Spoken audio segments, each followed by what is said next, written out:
Chapter 103 Muthal and Lamech.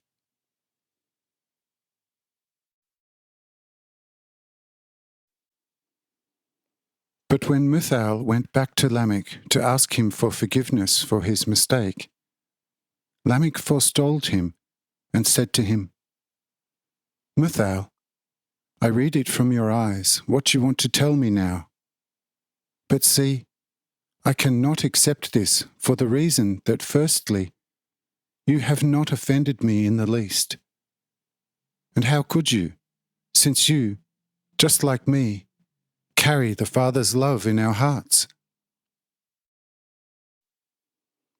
The second reason is because a true, God-devoted person should never accept anything from his brothers as an insult.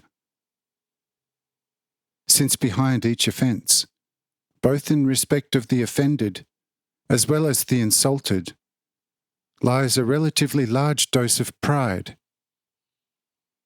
But the way arrogance is treated by the Lord, that, dearest brother, you know certainly incomparably better than me. And the third reason is because I see the Lord's promise in you in the most wonderful abundance, and see behind it endless streams of incomprehensibly great mercies of God waving, swirling, and flowing. But if the Lord has filled a person with such promises, how could an awakened person, as I am through the endless grace and mercy of God, possibly in all seriousness be insulted? But I see what you want to tell me now, and I immediately reply to you and say, "Brother, you have previously misinterpreted my words somewhat. Because that I gave you, to your slightly strange question, an answer that seemed as if you had insulted me, had a completely different reason. I deliberately answered thus only for the appearance, because I really discovered in you a kind of arrogance which truly did not belong together with the sacred promise in you. I therefore wanted to humble you a little, but not for my sake, but out of true, sincere brotherly love, for your sake.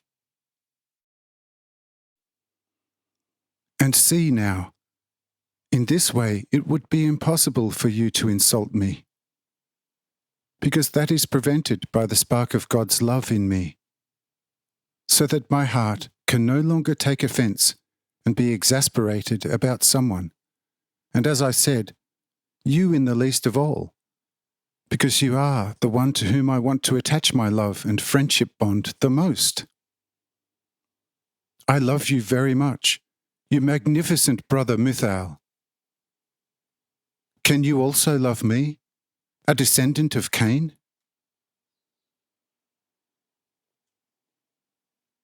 Here, Muthal opened his arms and said, "Come here, brother Lamech, and take from my chest the fullest assurance that I love you with the glow of all my heart. For indeed, I would rather have believed anything but to find in you such a wonderful man and brother. But now I have recognized you, and you have become more valuable to me than my own life. Therefore be assured that I also love you and will never stop loving you, but as a most dearest brother. But because I got acquainted to you, O brother, in such a most beneficial manner, you should become my counselor according to the will of Hanoch, and should accurately explain to me my relationship with Purista, the pure maidservant of the Lord, and tell me where I really stand with her. Should I regard the promise merely spiritually, or also applicable in a worldly manner? Or should I take the whole thing as just as a trial by the Lord for my spirit? Yes, brother, I see you're going to give me a true light in this matter. The Lord be therefore with your spirit about it.